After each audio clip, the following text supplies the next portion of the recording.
সেই নোয়াখালীবাসী আমার ভক্ত অনুরাগী বাংলাদেশের এবং বাংলাদেশের বাইরে যারা আছেন সবাইকে প্রাণঢালা শুভেচ্ছা এবং অভিনন্দন জানাই। আজকে আমার মনটা অত্যন্ত খারাপ ভাই। আমি এই চলচ্চিত্রের মাধ্যমে সারা বাংলাদেশে পরিচিত হয়েছি।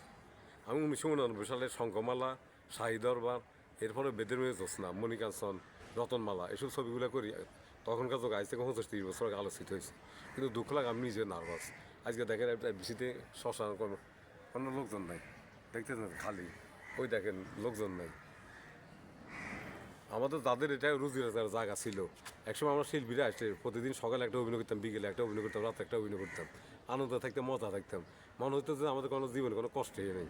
কিন্তু আজকে বিভিন্ন কারণে সিনিয়র শিল্পীদেরকে, জুনিয়র শিল্পীদেরকে একটা ছবি সামাজিক হইলে, মা বাবা ভাই বোনকে দেখার মতো কাহিনী হইলে সেখানে সবাই অভিনয় করার সুযোগ থাকে। বর্তমানে এই ধরনের ছবি হচ্ছে না বিদায় আমরা বেকার। তো এখন আমরা ইউটিউব চ্যানেলে কাজ করতেছি, টিপেও কাজ করতেছি। আমার ইউটিউব চ্যানেল আছে হিরণ বাঙালি, আপনারা সাবস্ক্রাইব করবেন, বেশি করে শেয়ার কমেন্ট করবেন, লাইক দিবেন। আর আমি এই মুহূর্তে দাঁড়িয়ে আছি ওই যে দেখেন মান্না ডিজিটাল কমপ্লেক্সের সামনে। এটা হচ্ছে এমপি মন্ত্রী আসলে এখানে চলচ্চিত্রের বিষয় নিয়ে আলোচনা হয়।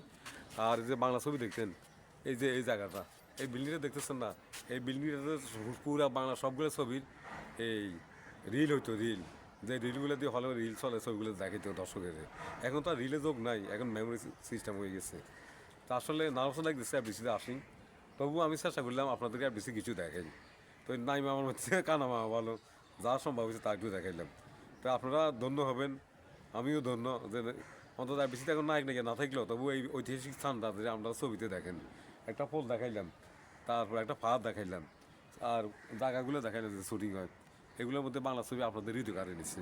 তো চলচ্চিত্রের সোনালি সুধীর ফিরে আসুক, আবার শিল্পীদের লোকে লোকারণ্য আর বেশি ফুরে যাক, নতুন নতুনভাবে অভিনয় সৃষ্টি হোক, সবার অভিনেতাদের অভিনয় সৃষ্টি হোক, আর দর্শকের মনে খোরাকের জন্য ভালো ছবি হোক। তো আমি হিরণ বাঙালির জন্য দোয়া করবেন। আপনারা সবাই ভালো থাকবেন। আল্লাহ হাফিজ।